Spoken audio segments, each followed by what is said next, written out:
பாடும் பொழிலின்றி வேறு இல்லை, என்னை காக்க உனை இன்றி யாரும் இல்லை. முருகா முருகா.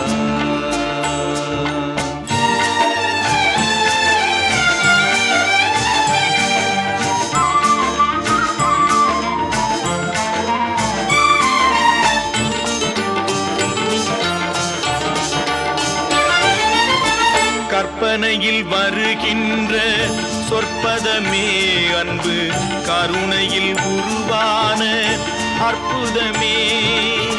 கற்பனையில் வருகின்ற சொற்பதமே அன்பு, கருணையில் உருவான அற்புதமே.